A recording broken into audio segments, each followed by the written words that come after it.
रहन सहन में तब्दीली के बगैर शुगर का इलाज बहुत मुश्किल है। शुगर माने डायबिटीज़ हमारी ग़िज़ा के कार्बोहाइड्रेट और मिठास वाले उन्सुर को दौरान हज़म ग्लूकोज में तब्दील कर दिया जाता है। पेनक्रियाज के ज़रिए तैयार किया गया इंसुलिन एक ऐसा हार्मोन है जो खून में मौजूद ग्लूकोज को जलाकर उसे कार्बन डाइऑक्साइड और पानी में तब्दील कर देता है। इस तरह ग्लूकोज खुलियों में दाखिल होकर जिस्म को हरारत और तवानाई फराहम करता है। शुगर के मर्ज़ में इंसुलिन की तैयारी और खपत का निज़ाम दो तरफ से बिगड़ जाता है। इन दोनों किस्मों के बिगड़े हुए इंसुलिन के निज़ाम को शुगर के मर्ज़ के दो अलग अलग नाम यानी डायबिटीज़ टाइप 1 डायबिटीज़ टाइप 2 से जाना जाता है।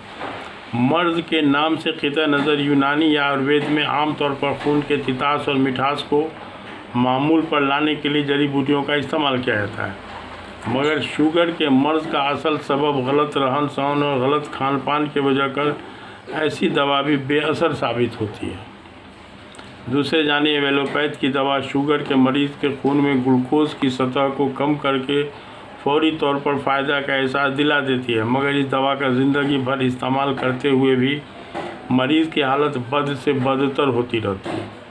शुगर के मर्ज़ को एड्स का छोटा भाई कहा जा सकता है, क्योंकि शुगर के मरीज़ का भी क़ुव्वत मदाफ़ियत यानी इम्यूनिटी पावर धीरे धीरे ख़त्म के करीब होता रहता है।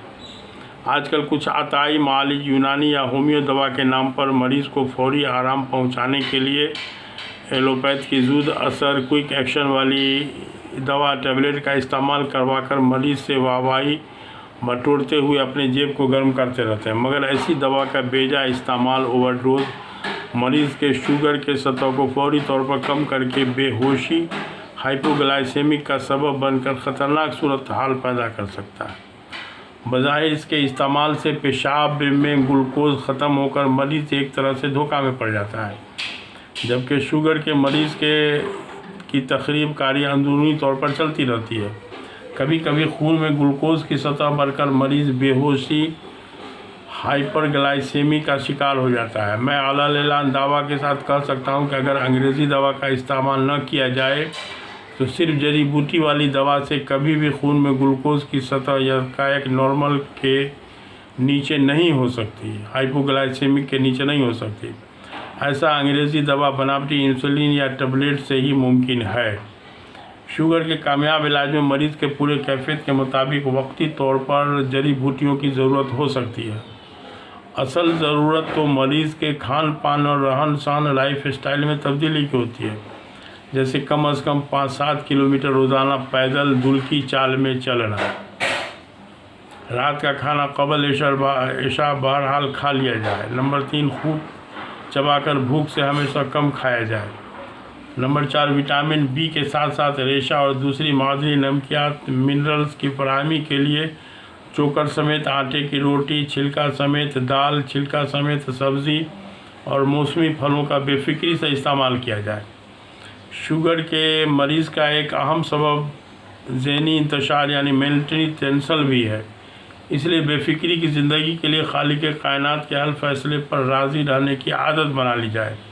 किसी चीज़ के मिलने पर न ज़्यादा खुशी हो और न किसी चीज़ के छीन जाने पर ज़्यादा गम। इस तरह शुगर का मर्ज़ कभी भी लाइलाज नहीं है, मगर इल्म और तजुर्बे के कमी वाले मालिज इसे लाइलाज बताकर मरीज़ों में मायूसी फैलाते रहते हैं। हदीस के मफ़हूम के मुताबिक भी कोई भी मर्ज़ लाइलाज नहीं है।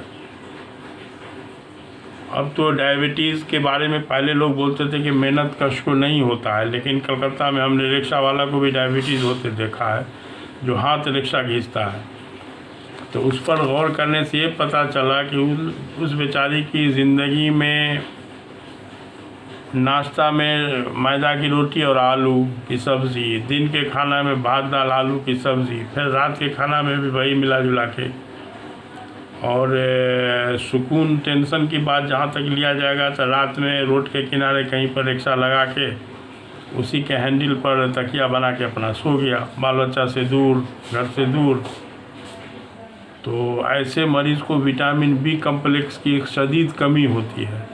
अब विटामिन बी कम्प्लेक्स की कमी होने पर पूरे जिस्म का मुखिया जो है, दिमाग जो है, मुतासिर हुए बिना नहीं रह सकता, जो बाद में जाके डायबिटीज़ का कारण बनता है। इसलिए कलकत्ता में हमने हाथ रिक्शा चलाने वाले बहुतों मरीज़ को डायबिटिक को देखा है। तो इसमें है कि थोड़ा सा मेहनत का काम किया जाए, एक्टिव ज़िंदगी गुजारा जाए, और सबसे पहली बात कि रात का खाना सूरज डूबने के 2 घंटा के अंदर में खा लिया जाए। तो इस तरह से चेंज करने के बाद बहुत हल्की जड़ी बूटी के इस्तेमाल से धीरे धीरे डायबिटीज़ हमेशा के लिए इंशाल्लाह छूट जा सकता है, बल्कि छूट जाता है। इसलिए हदीस के हिसाब से भी दुनिया में कोई मर्ज़ लाइलाज नहीं है, लाइलाज मर्ज़ सिर्फ बुढ़ापा है। तो उम्मीद पैदा कीजिए, इंशाल्लाह डायबिटीज़ का इलाज का प्रोग्राम बनाइए। डायबिटीज़ का इंशाल्लाह इलाज बहुत आसानी से अच्छा से हो जाएगा इंशाल्लाह।